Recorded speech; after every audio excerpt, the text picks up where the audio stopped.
Toshkent davlat texnika universiteti mexanika muhandisligi fakultetining mashinasozlik texnologiyasi kafedrasi ushbu soha bo'yicha yetakchi mutaxassislarni tayyorlab kelmoqda. Talabalar nazariy olgan bilimlarini amaliyotda qo'llashlari uchun barcha shart-sharoitlar yaratilgan mazkur kafedrada va hamkasbimiz Sarnoz Burxonova kafedra faoliyati bilan yaqindan tanishgan. Mavzuni u davom ettiradi.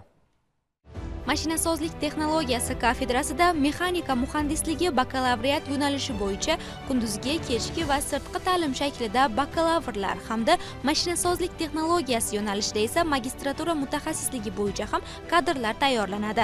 Ushbu kafedra dunyoning yetakchi universitetlarining ilg'or tajribalaridan foydalangan holda tashkil etilgan. Mashinasozlik texnologiyasi strategik ahamiyatga ega bo'lib, raqamlashtirilgan boshqaruv tizimlari va raqamlashtirilgan muhandislik yo'nalishlari bilan chambarchas bog'liq bo'lib, bunda kafedra talabalariga ushbu yo'nalishlar bo'yicha ilg'or texnologiyalar bilan ishlash uchun yetarli bilimlarni yetkazib berishga xizmat qiladi. Bundan tashqari talabalarni nazariy bilimlarini amaliyot bilan uyg'unlashtirish uchun tajriba uchastkalari va laboratoriyalar yo'lga qo'yilgan bo'lib, bunda talabalar CNC dastgohlar, 3D printerlar va shunga o'xshash bir qator ilg'or texnologiyali moslamalar bilan ishlash imkoniyatiga egadirlar. Tarmoq korxona oliygoh tizimi asosida kafedrada o'quv ilmiy innovatsion faoliyatni yangi bosqichga olib chiqish maqsadida 2024-2025 o'quv yilidan boshlab iqtisodiyotning mashinasozlik tarmog'idagi ishlab chiqarish korxona va tashkilotlari bilan hamkorlikda bakalavriat ta'lim yo'nalishi va magistratura mutaxassisliklari bo'yicha bitiruvchi kadrlarga qo'yilayotgan talablar asosida o'quv jarayonini bosqichma-bosqich dual ta'lim tizimi asosida o'qitish yo'lga qo'yilgan.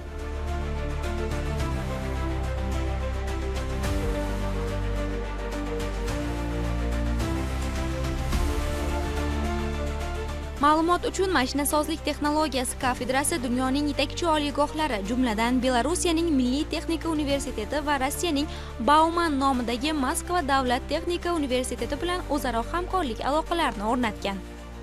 Xalqaro aloqalar yo'lga qo'yilgan bo'lib, yetakchi universitetlar, yetakchi ishlab chiqarish korxonalari bilan bitimlar imzolangan.